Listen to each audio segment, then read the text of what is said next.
Assalamualaikum warahmatullahi wabarakatuh. Perkenalkan, saya Randy Guna.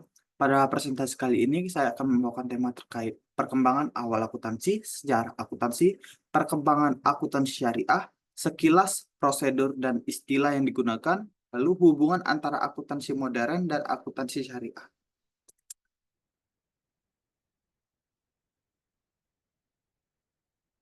Baik, di sini yang pertama tentang sejarah dan perkembangan akuntansi syariah.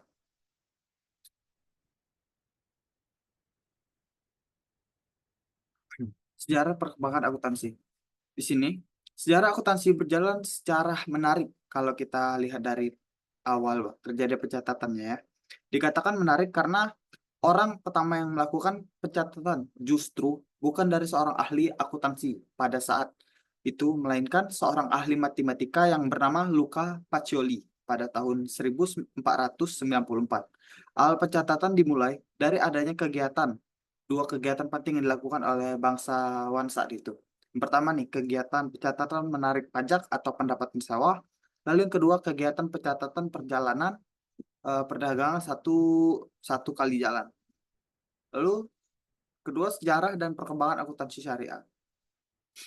Di sini yang pertama ada zaman awal perkembangan Islam, pendeklarasian negara Islam di Madinah pada tahun 622 Masehi bertepatan dengan didasari dengan konsep bahwa seluruh umat Muslim adalah bersaudara dan tanpa membeda-bedakan dari segi apapun.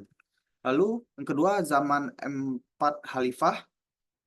Di sini pada zaman pemerintahan Abu Bakar radhiyallahu, pada saat itu pengelolaan Baitul Mal masih sangat sederhana karena pemasukan dan pengeluaran dilakukan dengan seimbang dan hampir tak ada sisa dari hasil pengelolaan tersebut. Kepemimpinan Umar bin Khattab radhiyallahu anhu, terjadi perubahan sistem administrasi yang cukup signifikan dengan mengajukan istilah Diwan oleh Sa'ad bin Abi Waqqas tahun 636. Lalu yang ketiga, akuntansi syariah di Indonesia. Di sini Indonesia pertama kali menggunakan akuntansi syariah pada tahun 1997. Istilah akuntansi ini diluncurkan.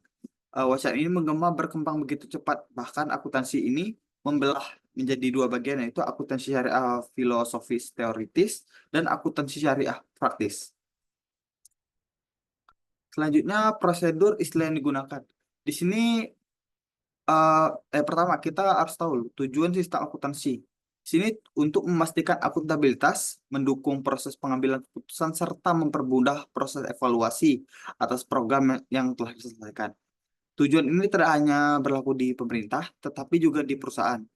Orientasi sistem akuntansi ini melaporkan kegiatan yang menghasilkan laba, rugi, atau surplus, defisit, dan menyelesaikan seluruh kebutuhan dari negara. Namun, perhitungan dari sistem akuntansi ini masih memasukkan transaksi yang bersifat moneter dan non-moneter.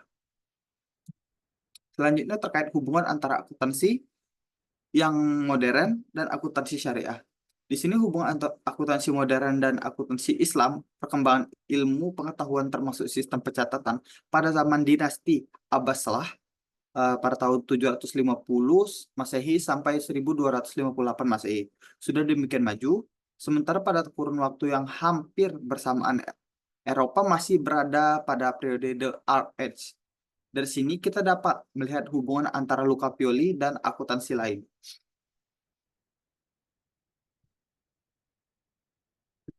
Sekian dari saya untuk presentasi kali ini. Mohon maaf bila ada salah kata atau penyampaian yang kurang. Mohon maaf. Terima kasih.